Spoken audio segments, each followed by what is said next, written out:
The longship cut silently through the mist, its carved prow rising like some ancient beast above the still fjord waters. The oarsman's strokes slowed as the village came into view, turf-roofed halls clinging to the rocky shore, smoke rising thin and pale against the grey sky. The Viking men had been gone for months, raiding far to the west, filling their chests with silver and their mines with blood and salt. Yet here, on the ragged edge of the world, survival was not forged by steel alone. To eat like a Viking is survival on the edge, and it was not the raiders' spoils that kept the hearth warm, but the earth itself, coaxed into giving life where it scarcely wished to. No horns awaited them, no endless portions of roasted meat, as the legends would have us believe.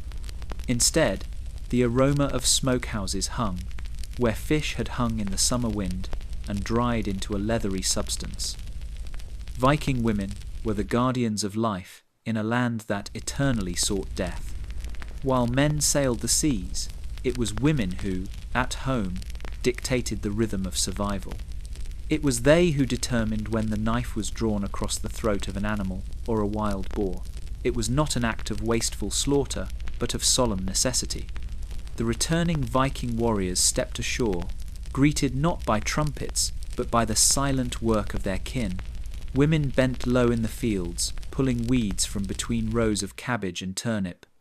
Children carried baskets, heavy with herbs, their hands stained with soil, their arms thin but strong. The elders tended the smoke pits, lifting lids to release curls of brine-soaked steam that carried with them the memory of the sea. These were the hands that truly held the fate of the Norse. Survival here was never simple. Each winter was a gamble, each harvest a battle no less fierce than the one fought with axe and sword. Every grain stored in clay vessels, every root buried deep in earthen pits, every leaf dried for healing teas. These were the victories that mattered when storms howled and darkness swallowed the land for months on end. The sagas sang of kings, of raids, of glory bought with blood. But the truth was humbler and far sharper. A people bound to their land, who knew that to live in the north was to dance forever on the knife's edge of hunger and plenty. As the longship creaked against the shore and its crew stepped into the arms of their waiting kin, the real story of survival unfolded not in treasure, but in the steaming bowls of pottage, the smoky tang of dried fish, the sharp bite of herbs gathered from the wild. To eat like a Viking was to endure, to bend but not break before the cold, and to wrest life itself from the edge of the world. The land was never generous. Stone pressed up from the earth like the bones of some ancient giant, and the soil that clung between them was thin, stubborn, and easily lost to the winds. To live here was to wrestle daily with the cold breath of the north, where summers were brief and winters bit deep into the marrow of men. Fields of stone and ice, this was the Viking inheritance, a land that seemed almost designed to drive out the weak. Yet it was from this unforgiving ground that they coaxed life, grain by grain, root by root, carving their survival with patience as sharp as any blade. Each spring, when the snow broke and the rivers roared with melt, families would drag their wooden ploughs through the narrow strips of earth, steering around rocks too large to be moved. Oxen strained against harnesses, hooves sinking in the damp soil, while the men broke clods with iron-tipped tools. It was back-breaking work, yet it was sacred, for the furrow cut through the earth meant bread in winter, strength for the warriors, milk for the children. Without these furrows, there were no raids, no sagas, no survival. Crops had to be chosen with care, for the land allowed no excess. Barley was king, a grain hardy enough to grow where others failed. It filled the stomach, it brewed into ale, it gave life to a people living so close to hunger. Rye followed, darker and denser, its loaves heavy as stone, but strong enough to last through the cold. Oats too found their place, boiled into gruel that sustained both man and beast. These were not the feasts of kings, but the daily shield against famine, humble yet vital. Yet the fields alone could not be trusted. Storms came sudden and cruel, rains drowning the seedlings, or frost striking down the green shoots before they could ripen. So the Norse turned to the edges of their world, to wild greens gathered from meadows, to berries plucked in haste before birds stripped them bare, to roots hidden deep in the earth that could be pulled and stored in pits for leaner times. In the shadows of cliffs and along the sea's edge, they found what the soil denied them. Every hill, every marsh, every patch of shoreline was a larder if one knew where to look. It was a life lived on the edge of hunger, and it bred a fierce kind of resilience. The Viking fields were not golden seas of wheat swaying in endless summer light. They were narrow strips scratched between stone, stubborn patches defended against wind and frost, the labour of hands that could not afford to fail. And yet, from these fields of stone and ice, life endured. Grain filled the bowls, bread lined the tables, and ale foamed in the cups. Against all odds, the Norse bent the land to their will, and in that hard bargain with the earth lay the true story of their survival. The sagas sing of men with swords, of longships slicing through the sea foam, of gold and blood and thunder. Yet between the lines of those tales lies a silence more powerful than the clash of steel. The true strength of the North did not rest only in warriors, but in the unsung hands that bent to the soil, tended the hearth, and turned the labour of earth into life. Farmers, thralls, women, and elders, these were the keepers of survival, their names rarely carved into runestones, but their work etched deep into the bones of their people. At dawn, while warriors still dreamt of battle, the fields were already alive with movement. Farmers strode among their plots, hands calloused from plough and scythe, coaxing meagre crops from the thin soil. Each seed pressed into the earth was a prayer whispered against famine, each harvest a triumph no less than victory in battle. Their shoulders bore not shields, but the weight of their kin's survival. Without their toil, the warrior's sword arm would falter, for even the bravest cannot fight on an empty belly. Thralls bent low beside them, the unfree whose sweat kept the longhouses warm and the granaries filled. Though bound by chains of servitude, their labour was as vital as the raider's axe. They milked the goats, mended the fences, carried the loads that others could not.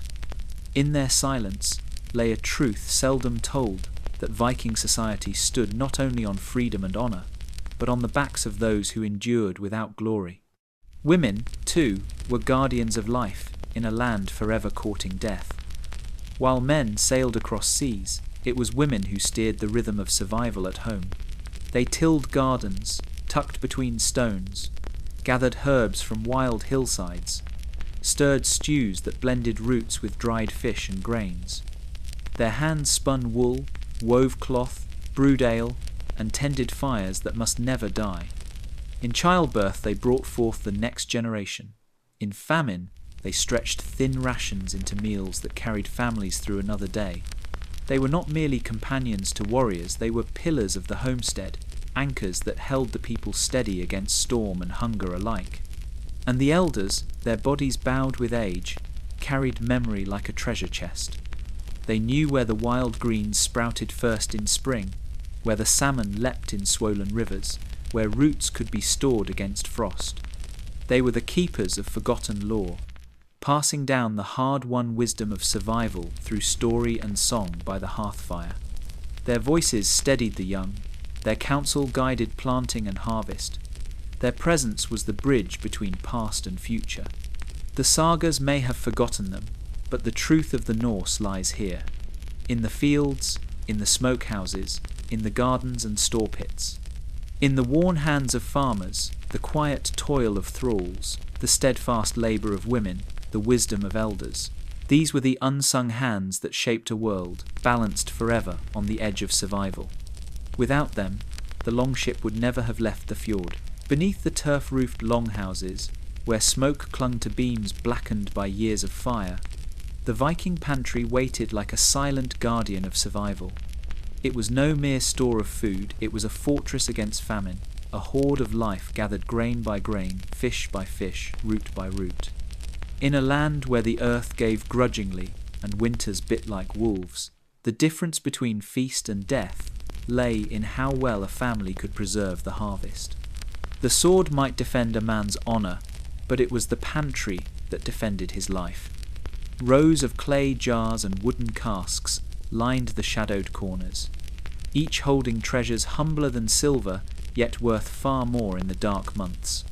Grain, threshed and winnowed by hand, was tucked into carved bins, its golden kernels guarded from damp and vermin.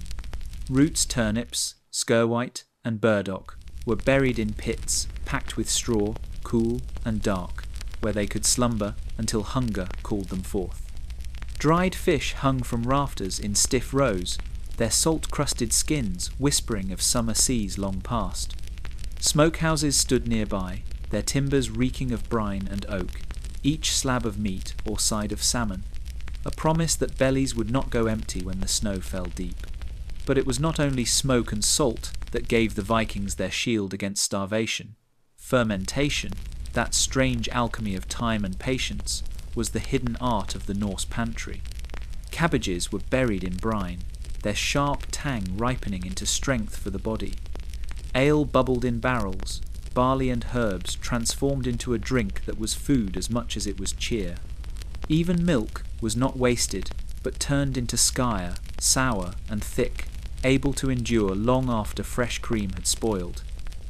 Nothing was left to chance, nothing was left unused. Every scrap had its place, every season its craft. This was no world of abundance, but of careful reckoning. Each family knew the weight of their stores, how long the smoked mutton would last, how far the dried grains might stretch. To take too much in autumn was to gamble with hunger in spring. To store poorly was to invite rot, mould, or the gnawing of mice, enemies as dangerous as any raider. Survival meant discipline, patience, and respect for the unseen work of women and elders who guarded these stores with vigilance sharper than any sword. And yet, within that discipline lay ingenuity. A cask of pickled samphire might carry the taste of the sea into a winter meal. Honey, rare and golden, preserved herbs into medicines as sweet as they were healing. Bog myrtle leaves, tucked into sacks of grain, kept insects at bay. Each small trick, each careful practice, was a thread woven into the great tapestry of endurance. The sagas spoke of heroes who won kingdoms with fire and steel. But in truth, the first victory was won here, in the Viking pantry, where smoke and salt, earth and patience turned fragile harvests into survival. It was here, in the silence of clay jars and hanging fish, that the edge between life and death was held at bay. Tall and proud, with stalks as thick as a man's thumb and umbels of pale green flowers that reached toward the sky, Angelica stood in Viking gardens like a sentinel of both life and mystery. To the Norse, this plant was no common herb. It was a sacred stalk, a gift of the gods, whispered into human hands by spirits older than men. In a world where hunger and sickness crept like wolves at the door, Angelica offered both food and healing, a bridge between the soil and the unseen. The people called it carvan, and they tended it close to their halls, for it was too precious to leave to chance in the wild. Its roots ran deep, anchoring it against wind and frost, while its hollow stems towered above lesser herbs, casting a strange and noble presence in the garden. Children grew up knowing its worth, for a stalk of Angelica might mean the difference between sickness and health, between weakness on a voyage and strength enough to swing an oar across storm-tossed seas. When the sun was high and the stalks were young, women cut them and steeped them in honey, creating candied stems that were both sweet and medicinal. In the smoke of the longhouse, these treats were offered to weary travelers or chewed during illness, a rare delight that doubled as cure. The leaves, pungent and sharp, found their way into broths, mingling with fish and roots to drive off the chill of winter. The roots, dug when the ground turned hard with frost, were dried and steeped in strong drink, their bitter oils working through the body like fire, chasing away fevers and settling troubled bellies. But Angelica's power did not end at the hearth. At sea, it became a silent shield. Warriors chewed its fibrous stalks as their ships cut through foreign waters, guarding themselves from the wasting sickness that struck men deprived of fresh greens. Long before anyone named the curse, the Norse knew that Angelica held within it the strength of summer, the essence of the sun trapped in its veins. To carry it aboard was to carry protection itself, a talisman as much as a food. Its sanctity ran deeper still, for the plant was shrouded in lore. Some claimed it was revealed by spirits during times of plague, others that it bore the breath of holy beings. Whether pagan gods or the angels of the new faith, all agreed on its power. To hold Angelica was to hold both medicine and magic, and its presence in a garden was as vital as a sword at a warrior's side. Yet as trade widened and new flavors came from distant lands, the old stalk was slowly forgotten, its sharp taste set aside for gentler herbs. But in the Viking Age, Angelica was a pillar of survival. Sacred, strong, and unyielding, it stood as proof that in the harshest of worlds, the gods had left gifts hidden in the soil, waiting for those wise enough to tend them. Beneath the hard northern soil, where frost bit deep and winds howled over stone, roots waited in silence. They were not beautiful, nor grand, but they were the quiet champions of survival. When fields lay empty beneath snow, when fish stores thinned and hunters returned empty-handed, it was the roots gnarled, starchy, and stubborn that held hunger at bay. In the Viking world, these humble crops were more than food. They were anchors of life itself, roots of resilience that clung to the earth as fiercely as the people who dug them. Foremost among them was the old navy, lean ancestor of the turnip, with its pale, elongated form and bitter bite. To the unknowing it might seem meagre, yet in its flesh lay strength enough to carry families through the cruelest months. Sown in summer's short warmth, it grew with quiet determination, sending its body deep into the soil where frost could not reach. When the first snows fell, it did not wither. It endured, waiting, a living larder buried in the ground. Families pulled them from the frozen earth, their breath steaming, their hands raw, grateful for what the land still offered. These roots were not eaten with the joy of feasting, but with the reverence of necessity. Boiled into stews, mashed with herbs, roasted by the embers, they gave the body warmth and weight. Their leafy tops, often overlooked in gentler lands, were as precious as the root itself. Wilted in pots, they brought green life to tables, otherwise heavy with smoke-dried fish and black bread.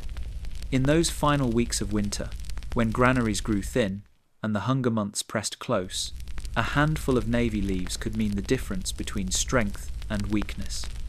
The people knew the land was fickle, so they guarded their roots with wisdom earned over generations. Some were stored in pits packed with straw, shielded against rot. Others were left in the soil itself, a treasure kept hidden until hunger forced their hand. Families spoke of which slopes grew sweeter roots, which valleys yielded the longest, hardiest forms. Knowledge passed not in books, but in calloused hands and spoken word, for in this knowledge lay survival. Even in scarcity, the Norse found cunning ways to turn hardship into endurance. Some roots were fermented in brine, their sharpness transformed into strength for the gut. Others were dried, ground into powder, stretched into bread when grain was lacking. Nothing was wasted, not root nor leaf, not stalk nor seed. The earth gave little, and so they learned to take everything it offered. The sagas rarely sang of roots, for they lacked the glory of the hunt or the splendor of feasts. Yet without them, there would have been no sagas to tell. In the silence of winter, when the world froze to stillness, these humble vegetables carried the north upon their backs. They were the unseen warriors of the soil, unyielding, enduring, and as vital as fire itself. These were the roots of resilience, and through them the Vikings endured on the edge of the world. They rose unbidden from the earth, sprouting in the cracks of fields and at the edges of gardens, humble plants that most today would curse as weeds. Yet to the Norse, these greens were no nuisance. They were blessings in disguise, gifts that grew without coaxing, without plough or sowing.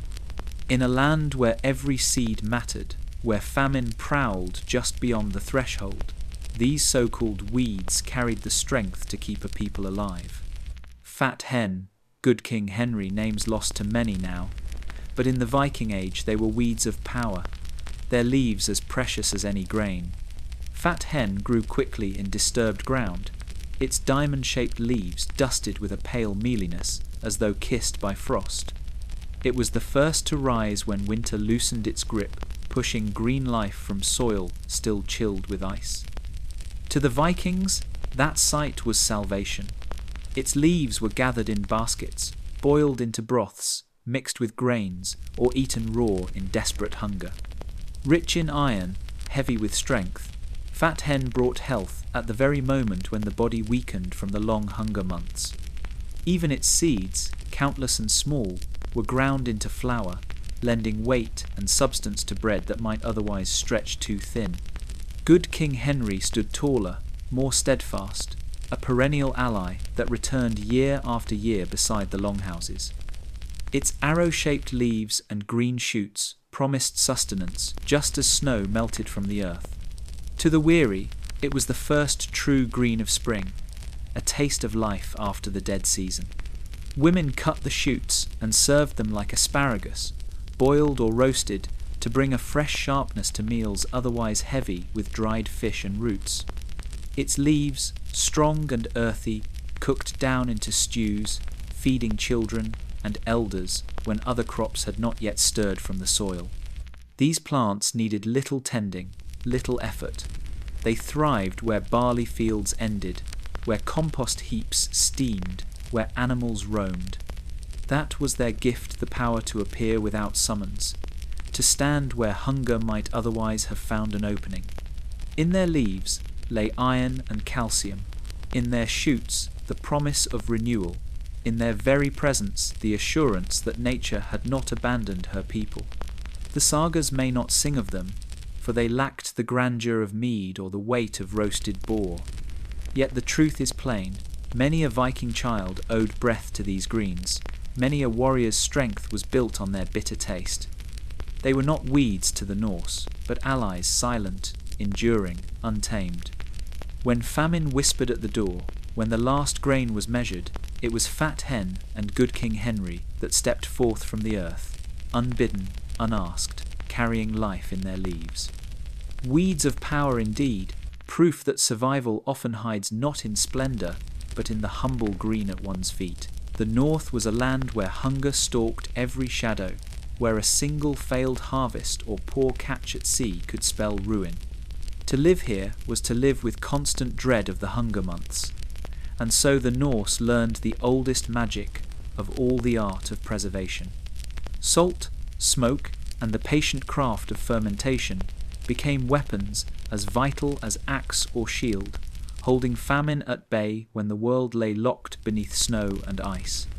Salt and smoke were not luxuries, they were lifelines, binding summer's plenty to winter's need.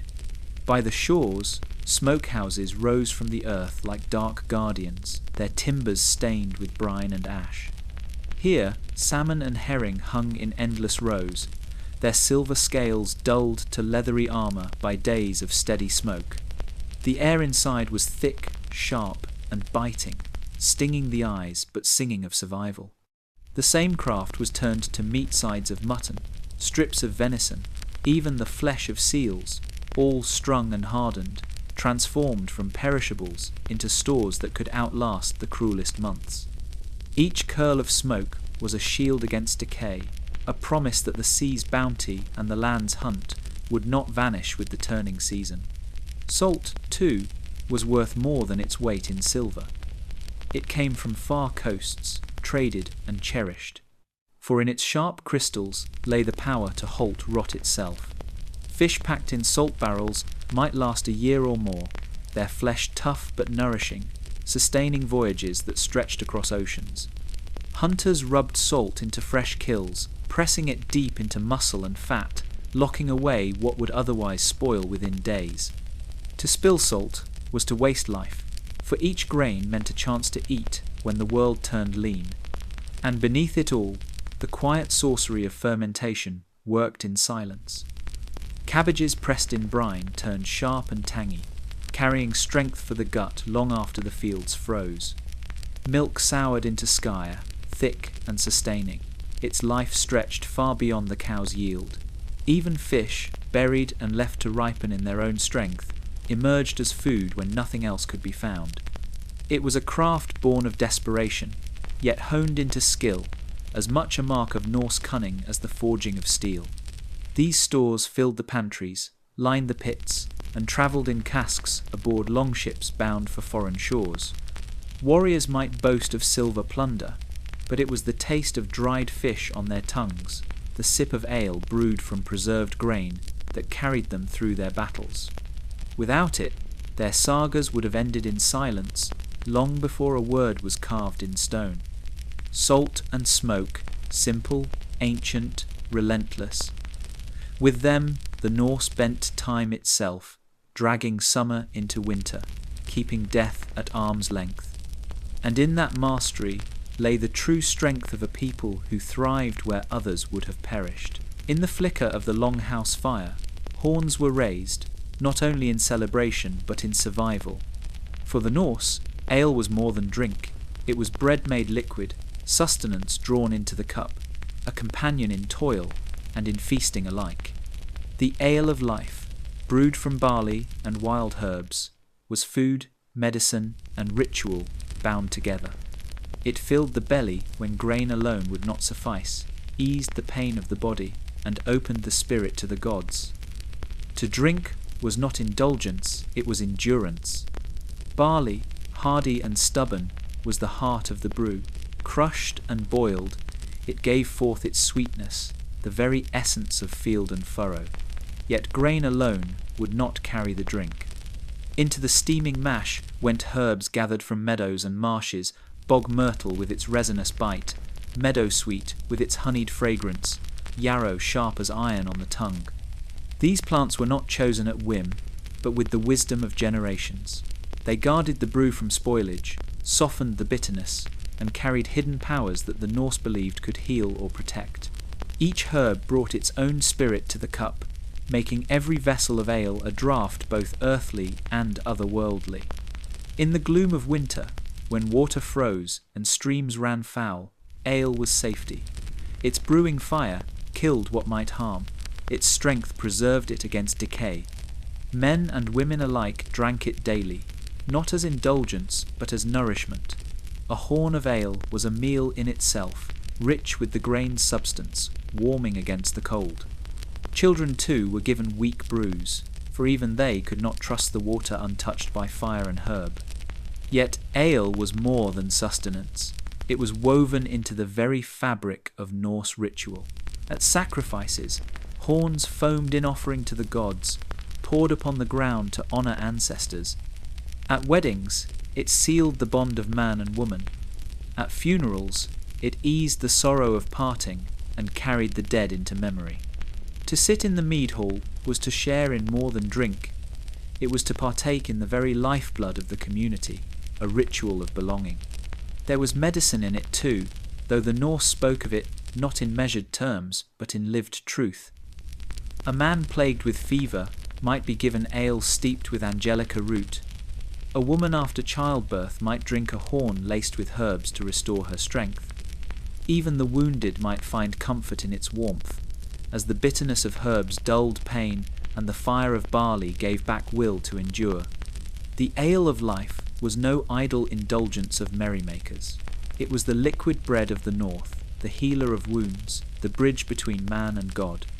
In every horn raised, in every song sung with foam upon the lip, the Norse proclaimed a truth older than their sagas, that in this harsh land to drink was not merely to live, but to bind life itself to the people and their gods. The fire burned low in the longhouse, its embers glowing faintly against the cold that crept in through the turf walls.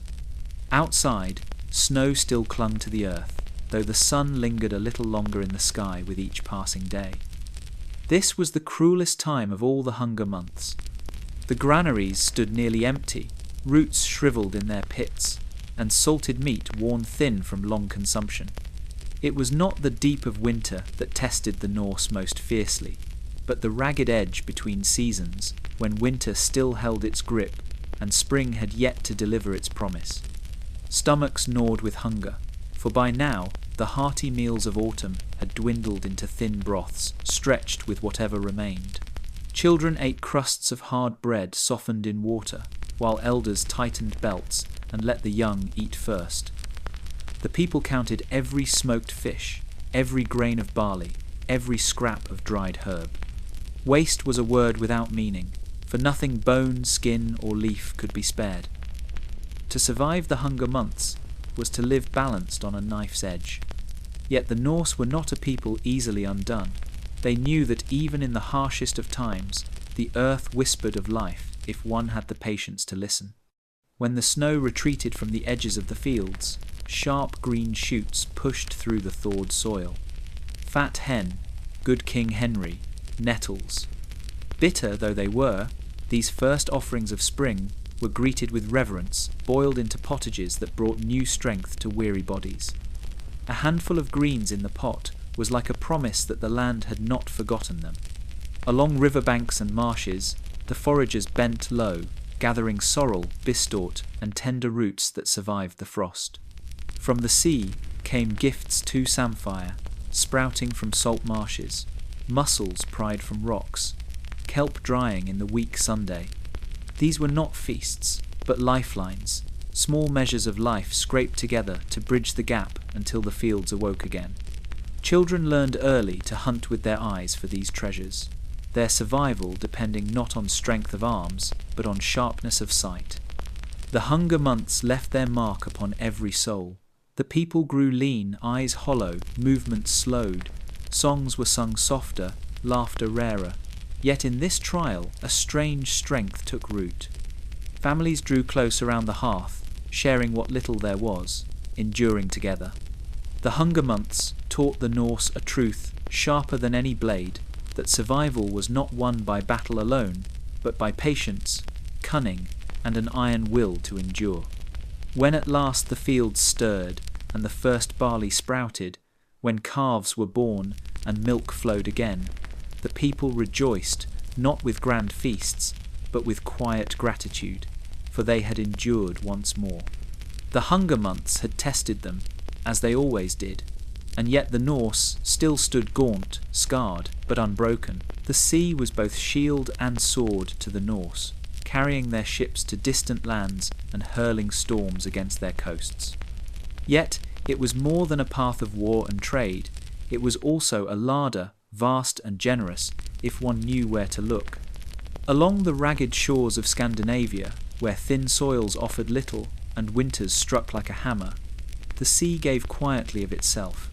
Kelp, sea, kale, samphire, mussels, these humble gifts of tide and rock were as vital as any field of barley, the overlooked bounty of Viking shorelines that bound life to the land. At low tide, women and children walked the weed-slick stones, pulling strands of kelp that clung to the rocks like dark ribbons. Dried in the wind, it became more than food. It was medicine, rich in strength unseen. Crumbled into stews, it thickened and flavoured, offering salt where true salt was scarce and costly. Its iodine and hidden minerals shielded the body against sickness that inland folk knew too well. To the Norse, kelp was not strange fare, but a trusted ally, as constant as the tide itself. Sea kale rose where sand met spray, its waxy leaves turning from purple to blue-green as they unfurled in spring. To find a patch of it was to find salvation. Its young shoots, tender and pale, were harvested like treasure, eaten fresh or boiled in the pot until soft. They carried the promise of spring to tables, weary of dried fish and black bread, a taste of renewal when the hunger months still lingered. Older leaves were cooked like cabbage, filling the belly with a strength drawn from both land and sea. Samphire, too, with its coral-like stems, grew thick in the salt marshes.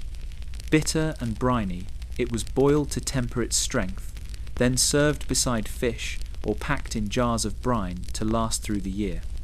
Its salt carried flavour to meals otherwise plain, while its sharpness cut through the heaviness of preserved meat. In this, it was not only food but memory, the taste of the coast itself, preserved in every bite.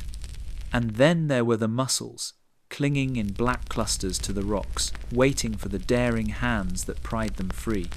They were gathered by the basketful, boiled in sea water, their shells split open to reveal flesh small but rich. When storms had stilled the fishing boats, when nets hung empty and hunger prowled, the mussels fed the people still. They were the quiet feast of the shoreline, proof that even in scarcity, the sea did not abandon its children. To the Norse, survival was never only in the field or the herd, but in the seam between land and water, where the tide left behind its hidden wealth. The sagas may tell of kings and battles, but on the salt-washed rocks, in the tang of kelp and the bite of samphire, the true story of endurance was written. Here, where sea and land embraced, the Vikings feasted not on splendour, but on resilience. In the shadow of the longhouse, behind woven fences and low stone walls, the true wealth of a Viking family shifted and stirred. Sheep bleated, goats picked their way over rocky ground, cattle swayed heavy-headed in their stalls, and pigs rooted in the earth with grunts and squeals.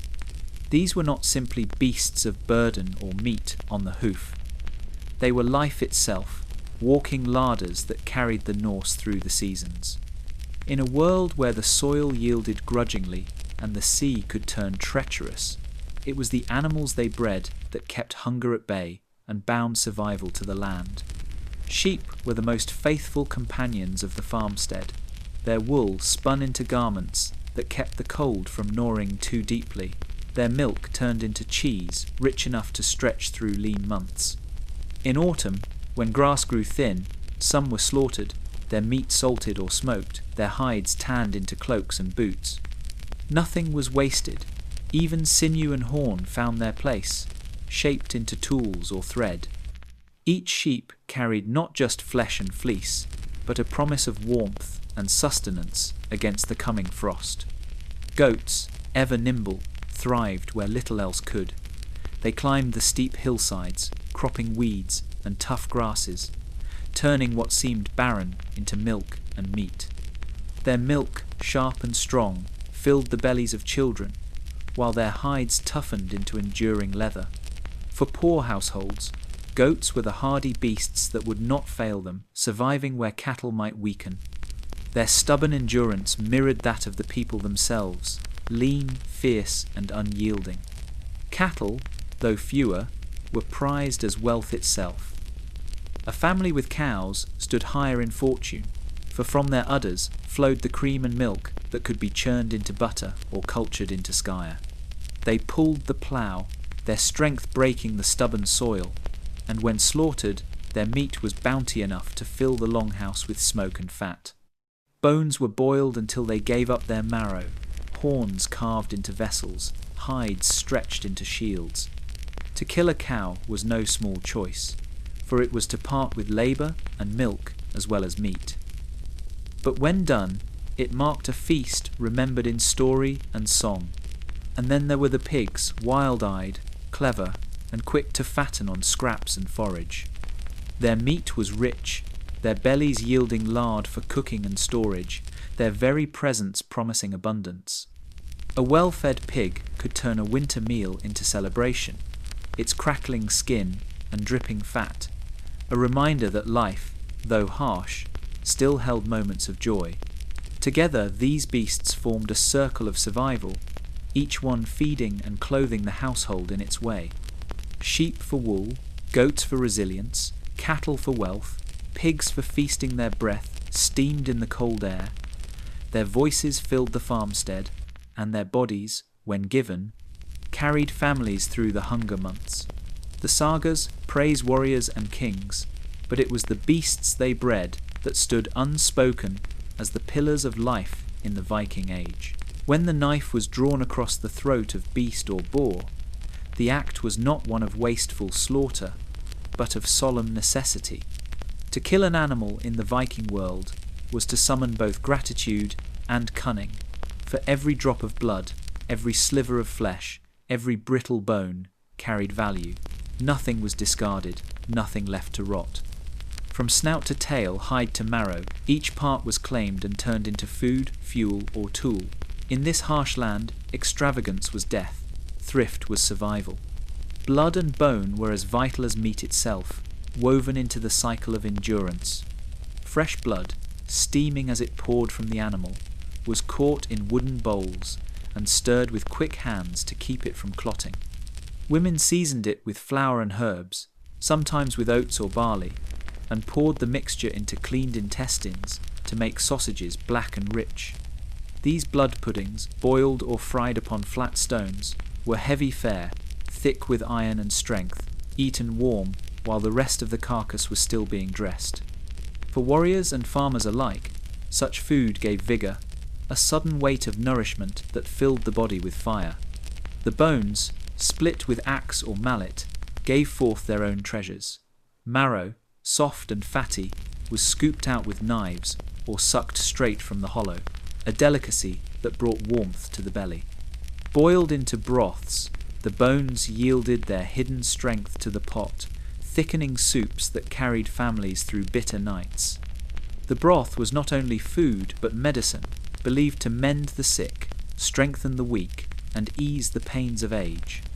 In the marrow feasts, children licked their fingers clean, and elders savoured the rare sweetness of fat, for in the north, fat meant life.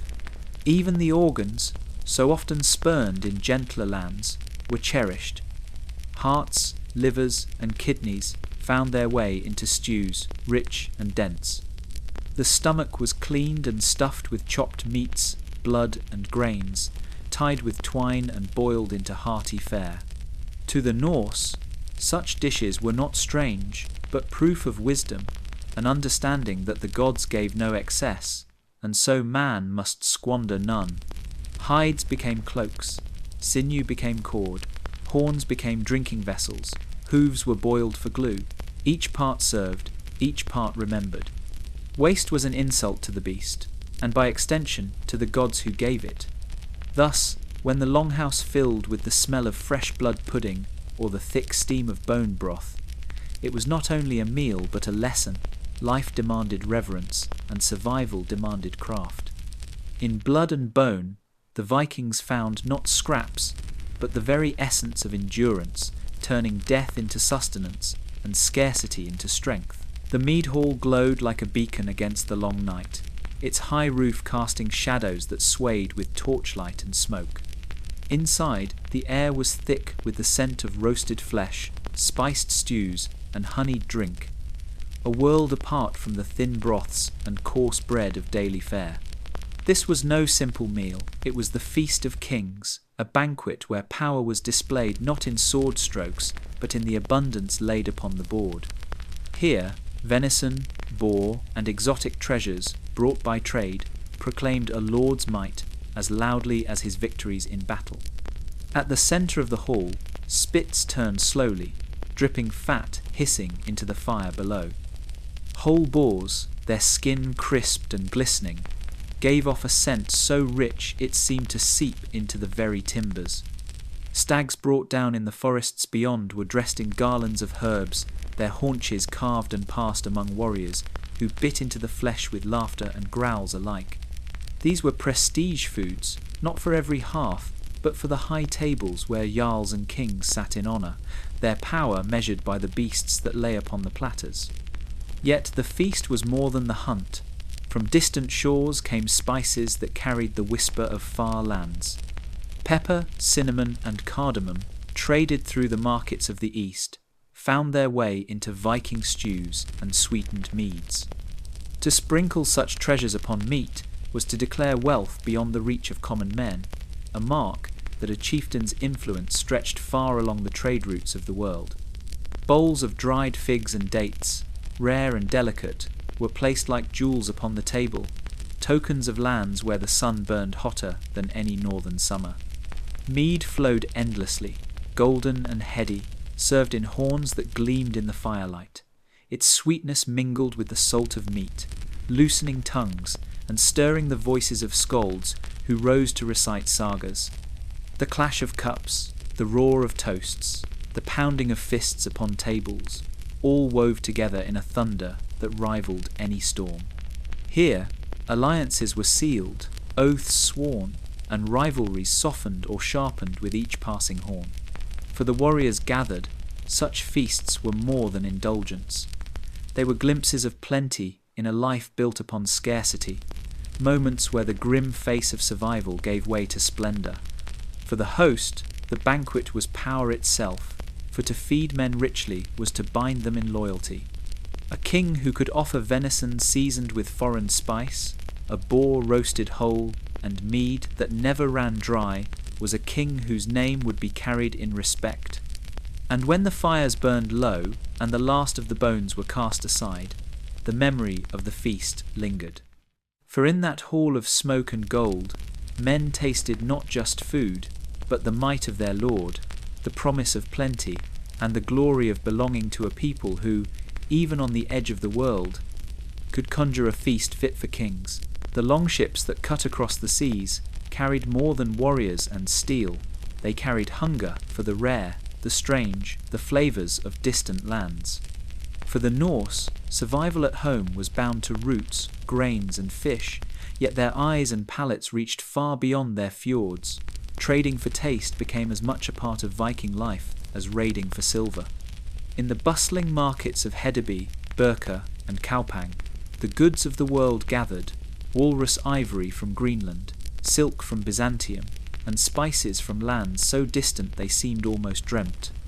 These treasures did not merely adorn bodies or boast wealth, they found their way into kitchens and mead halls, reshaping the very flavour of Viking life. Ivory carved from the tusks of walrus was traded as eagerly as gold, its gleam prized in distant courts. But its harvest brought more than ornament. Journeys to the frozen north also carried dried fish, furs, and sea mammal fat, exchanged for the luxuries of the south. Each voyage tied the Viking stomach to distant shores.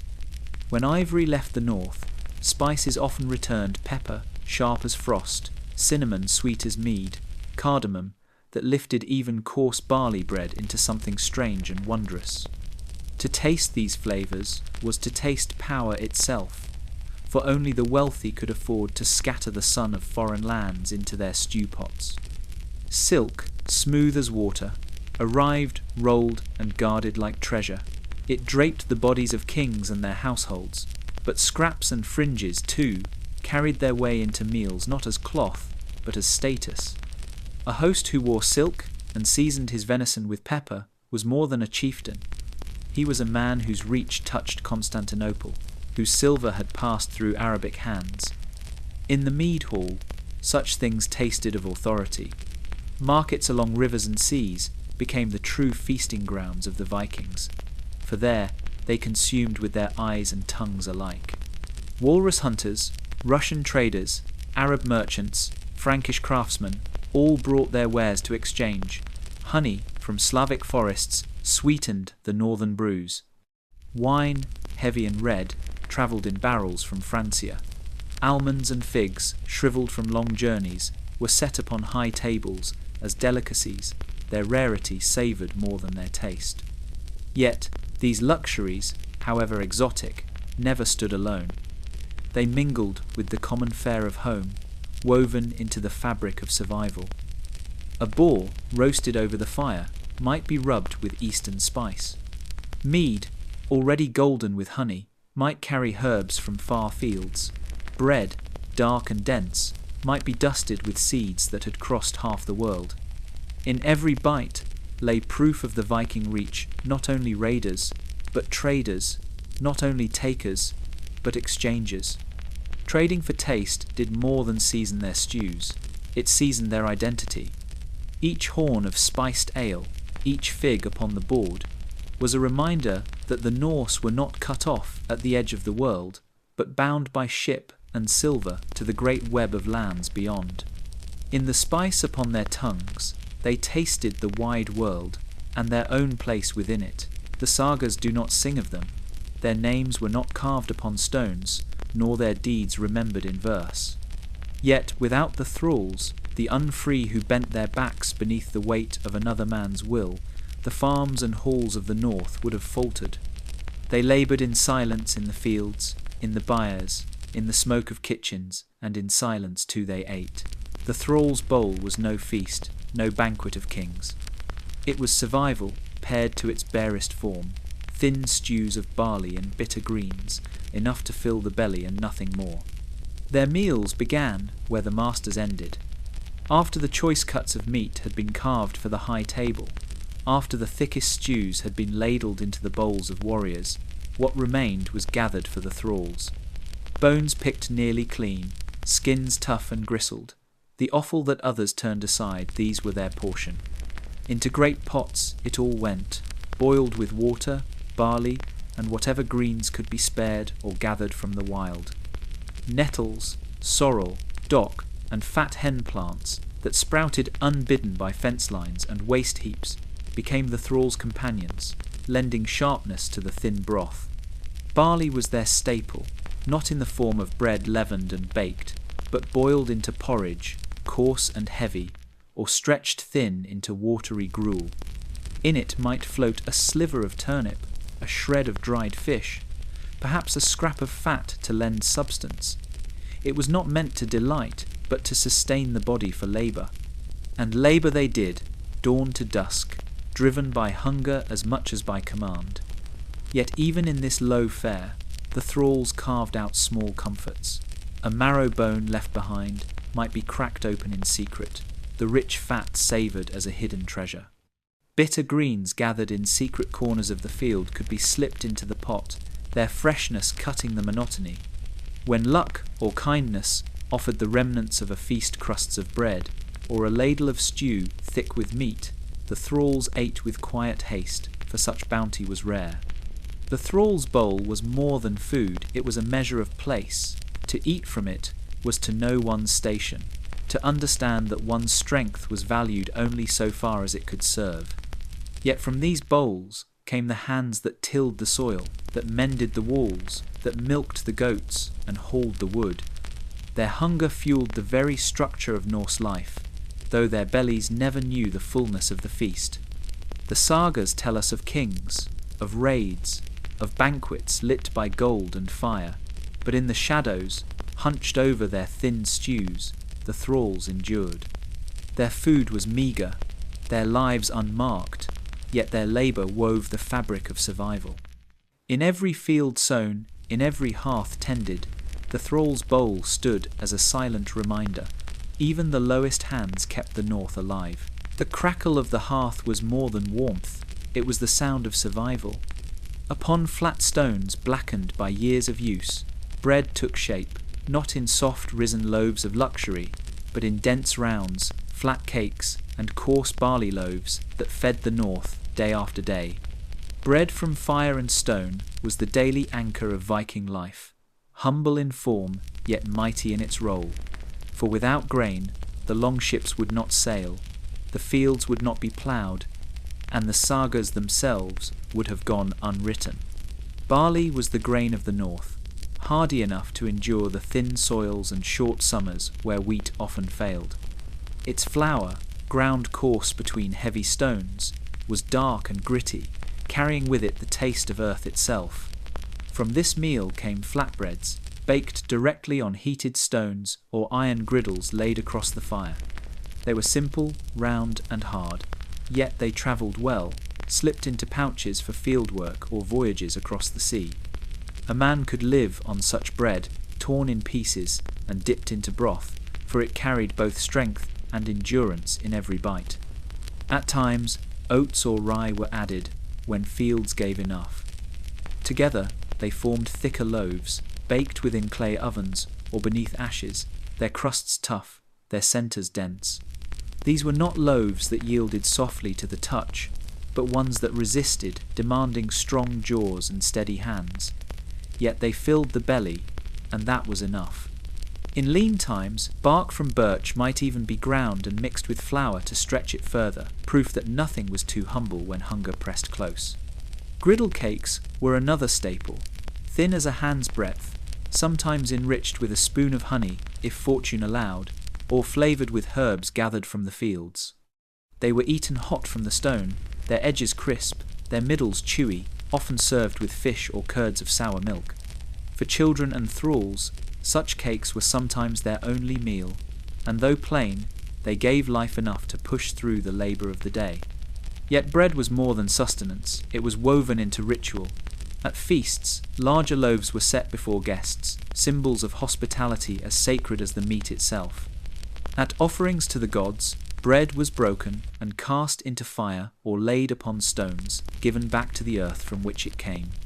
Grain was life, and bread its truest form, binding the people to their land, their gods, and one another. It was not soft, not delicate, not gilded with finery. It was coarse, heavy, enduring like the people themselves. Bread from fire and stone was the daily heartbeat of the Viking world, a food born of toil, flame, and patience, as constant as the sea and as vital as the air that filled their lungs.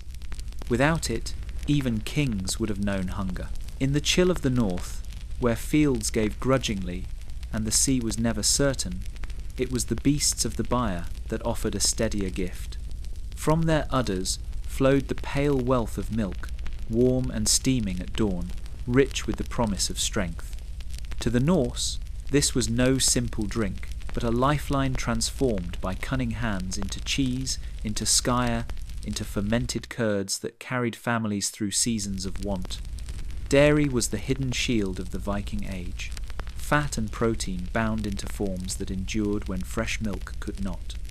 Each morning, women crouched upon low stools, pressing their foreheads to the flanks of cows or goats, drawing milk into wooden pails with practiced rhythm. The liquid was quick to sour if left raw, but the Norse wasted nothing. Fresh milk was drunk when it could be spared, often by children and the frail, but most of it was set aside to be shaped into foods that time itself could not spoil. Cheese was the most faithful of these transformations. Thickened with rennet from a calf's stomach, curdled milk was pressed into wheels and left to harden, its sharp tang deepening with each passing day. These wheels, stored in cool cellars or hung in bags within the smoky rafters, grew harder with age, becoming as much ration as delicacy. Slices were shaved into stews, or chewed as they were, each bite dense with nourishment. For travellers and raiders, cheese was a companion that endured as long as their voyages, a store of strength carried in packs beside dried fish and bread. Yet it was skyr, the sour milk curd, that became the truest symbol of Norse dairy craft. Thick, tart, and filling, it was ladled into wooden bowls and eaten with honey when fortune allowed, or with grains when hunger pressed. Unlike fresh milk, skyr could last for weeks, even months, its fermentation preserving it against spoilage. It was food and drink both, rich enough to fortify warriors, gentle enough to nourish children. To eat skyr was to taste endurance itself, a dish still whispered of in the sagas and remembered across generations. Fermented whey too found its place, a thin drink known to labourers and thralls, sharp on the tongue but cooling in summer's heat. Nothing was cast aside, each byproduct of cheese-making was turned to use. Even butter, churned with steady hands, became a treasure spread upon coarse bread, melted into porridges, or stored in clay pots buried in cool earth. Fat meant survival, and butter was fat made enduring. In the mead hall, men might raise horns of ale, but in the byres and kitchens, it was dairy that kept the people alive. Cheese, skyr, and milk carried them when grain ran thin, when fish grew scarce, when winter pressed hardest. From the beasts they bred came not only hides and meat, but the quiet daily miracle of sustenance drawn from milk. In its many forms, it was the true lifeblood of survival, binding the Norse to their herds as surely as to their gods. In a world where salt was treasure and grain was survival, sweetness was a rarity that gleamed brighter than silver. The Vikings knew no sugar, no endless bounty of sweetness as other lands would one day enjoy. For them, There was only honey, the golden gift of bees, gathered with risk, guarded with reverence. To taste honey was to taste the sun itself, captured in combs of wax and delivered by creatures small yet feared. Honey was gold, and the Norse treated it as such, poured into mead, steeped with herbs, or pressed into wounds as medicine. The sweet rarity bound together feast, faith, and healing, as precious as any jewel carried home upon a longship. Hives hidden in hollow trees or woven skeps were sought with care, for gathering honey was no gentle task. Men cloaked themselves in smoke to drive off the bees, yet stings were inevitable, endured for the prize within. When at last the combs were taken, heavy and dripping, they were carried like sacred bounty back to the longhouse. There, the wax was pressed and strained, the golden liquid spilling forth like molten amber. Its scent filled the air, heady and wild, a fragrance unlike any other food upon the Viking table.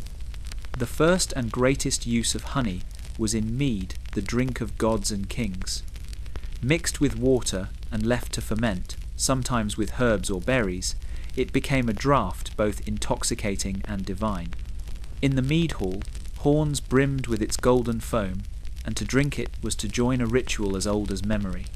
Mead was more than drink, it was celebration, offering, oath. It bound warriors in loyalty, sealed marriages, and honoured the dead. To serve mead was to show wealth and generosity, for every drop was drawn from the rarest stores of the land. Yet honey's power stretched beyond the hall. Women candied angelica stalks and other herbs within it, creating sweets that doubled as medicine. A stem dipped in honey was no idle treat, but a preserved cure, offering strength against sickness and scurvy when winters turned long. Honey was daubed upon wounds to stave off corruption, its natural magic guarding against rot and fever. For sore throats and failing lungs, it was stirred into warm broths or diluted into sharp tonics. In a world where illness could fell as swiftly as sword, honey was healer as much as delight. To possess honey was to possess fortune, for not every household could boast it. It was gathered in trade, exchanged as treasure, its value rivaling fine cloth or silver coins. A jar of honey on the table spoke of status, of connections that stretched across valleys and seas. Sweetness was fleeting in the Viking world, but when it came, it shone with brilliance. Honey was the sun-made liquid, the rarest indulgence, the strongest medicine. In mead, in candied stalks, in healing salves, it stood as a reminder that even in the harshest lands, the gods left behind sweetness enough to keep men's hearts alive. The hearth fire burned not only for warmth and cooking, but as a bridge between men and gods. To the Norse, food was never mere sustenance. It was offering, covenant, and ritual. Each meal carried a whisper of the divine, for in every loaf broken, in every horn raised, they bound themselves to forces greater than their own. Food and faith walked hand in hand, woven together in feasts and sacrifices that marked the rhythm of their lives: birth, harvest, battle, and death. At the great bloats, when whole communities gathered, animals were led forth and offered to the gods. The blood was caught in bowls, sprinkled upon altars, carved idols, and the very people themselves, binding man and deity in one sacred act. Yet what was slain was not wasted. Flesh was boiled in great cauldrons, shared among all, for to feast together was to partake of the god's blessing. The smoke rising from roasting meat was as much a prayer as any spoken word, carrying the gift upward to Odin, to Thor, to Freya. To eat of that meat was to share in the divine, to draw strength not only from flesh but from faith itself. Harvest feasts were equally sacred, for the turning of the seasons was a perilous thing. Grain gathered from the fields, roots drawn from the earth, honey mixed into mead, all were set before the gods in gratitude and petition. Bread was broken and cast upon stones, the first of the harvest given back before any man took his share. Without these rites, it was believed the fields might wither, the herds grow barren, the sea turn empty. Faith was not distant in such moments. It was the very breath of survival. Even the simplest of meals could bear ritual weight. A loaf set aside for the household spirits, a splash of ale poured upon the ground before drinking, a scrap of meat left for wandering dead. Such acts bound the living to the unseen. The people knew they did not eat alone. Ancestors watched, gods judged, spirits lingered. To give a portion back was to keep balance, to ensure protection in a world that forever pressed hard against them. In the mead hall, feasts for kings and warriors also bore the stamp of faith. Horns raised in toasts were not merely for comrades, but for gods and heroes long dead. Skalds recited sagas as meat was carved, weaving memory and myth into the meal. Each oath sworn over a cup of mead became sacred, binding the speaker not only before men but before the divine.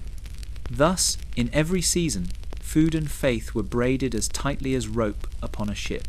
To eat was to remember the gods, to feast was to honour them, to offer was to beg their favour. In the north, where survival was a fragile thing, no meal was without meaning.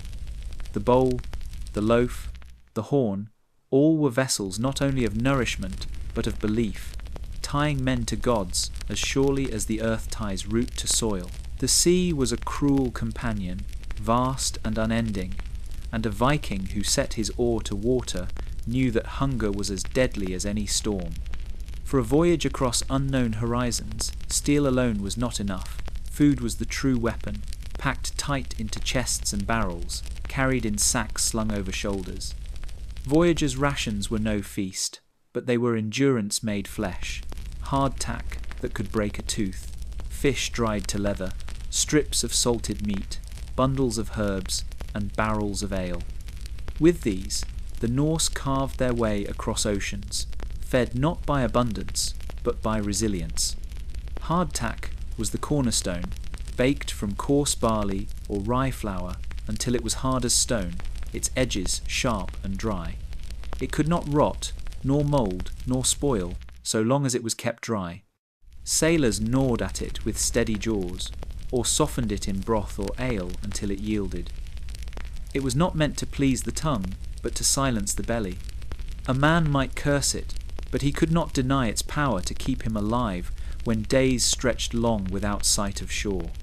Beside it hung fish, caught in summer's plenty and dried upon racks in the salt wind. Herring, cod, and salmon stripped, salted, and hardened by smoke until they clattered like wood when struck together. Dried meat, too, joined the stores, mutton or venison salted in barrels, sometimes smoked to a deep red toughness. They were chewed slowly, rehydrated in stews, or torn in strips on the open sea.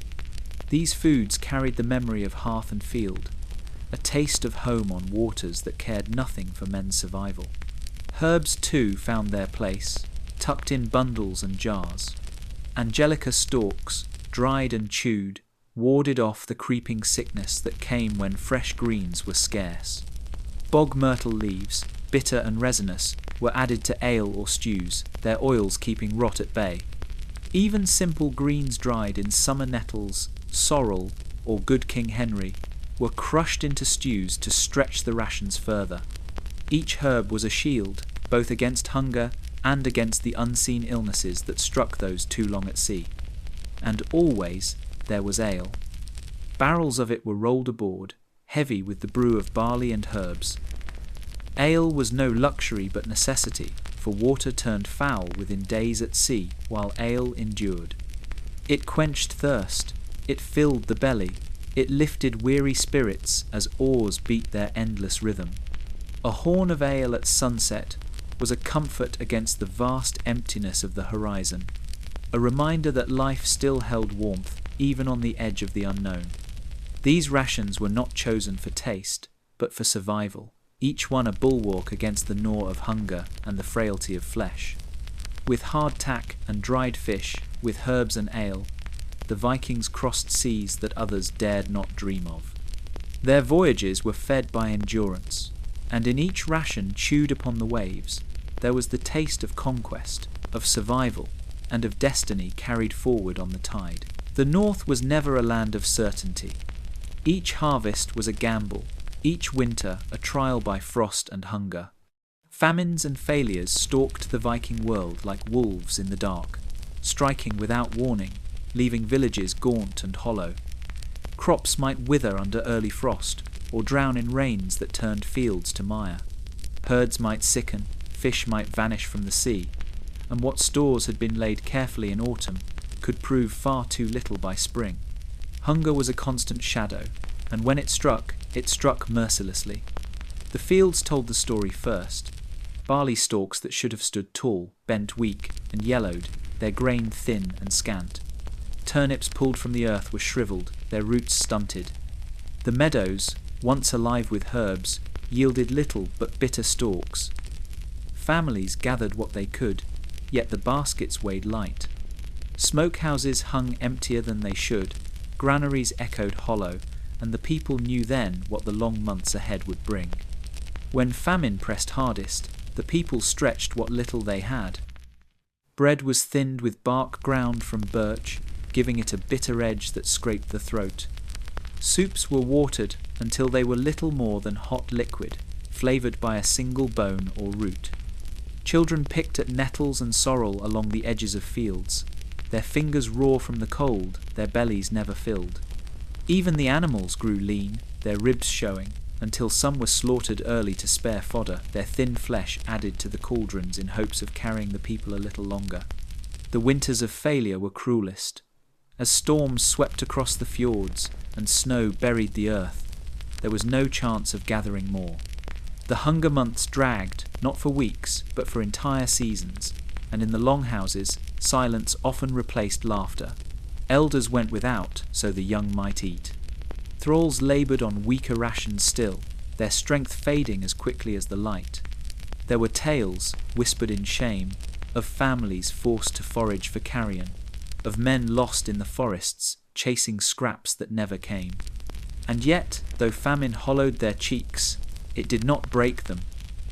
Communities bent like reeds under storm winds, but they did not fall. Neighbours shared what little could be spared, and kinship grew stronger when bellies were emptiest. Skalds sang softer songs by the fire, reminding the weary that the gods tested the strong, and that spring would return, as it always did. The people endured, not through abundance, but through stubbornness, as old as the land itself. When the thaw at last came, when the first green shoots pierced the snow, it was not joy alone, but fierce relief that filled their hearts. They had survived another famine, another failure. The North had sought to claim them, but still they stood scarred, lean, unbroken. Survival was their greatest victory, carved not by sword, but by endurance against hunger itself. The old ways are always the first to fade in silence. Once, the Viking table had been a tapestry of resilience roots dug from stony fields, herbs plucked from the wild, greens that sprouted unbidden at the edges of farms, and coastal plants hardened by salt and wind. Each season brought its gifts, each corner of the land its sustenance. From Angelica to Skirwhite, from sea kale to good King Henry, the Norse knew how to bend with the land rather than force it. Yet over time, as trade swelled and foreign seeds took root, this wisdom slipped away. What had once been a web of many foods narrowed into fewer strands, more fragile than the old, more vulnerable to failure. This was the forgotten wisdom, lost not to war or fire, but to neglect. The Vikings themselves had known better. They did not trust a single field, nor a single crop. If barley failed, roots sustained them. If winter dragged too long, wild greens pushed through the frost to save them. If the land gave little, the sea offered kelp, mussels, and samphire. Their survival was not bound to one harvest, but to many. They lived by variety, by resilience, by weaving together every resource the harsh north allowed. In this lay their strength, a strength that endured famines, storms, and years when the gods themselves seemed to withhold their favour. But with time, and with the widening of trade routes, new tastes came. Wheat from distant fields, sweeter and softer than barley, replaced the coarse bread of the old. Spices, carried across deserts, made bitter herbs seem crude. Potatoes and New World crops, centuries later, pushed aside the hardy roots that had once been the lifeline of winter.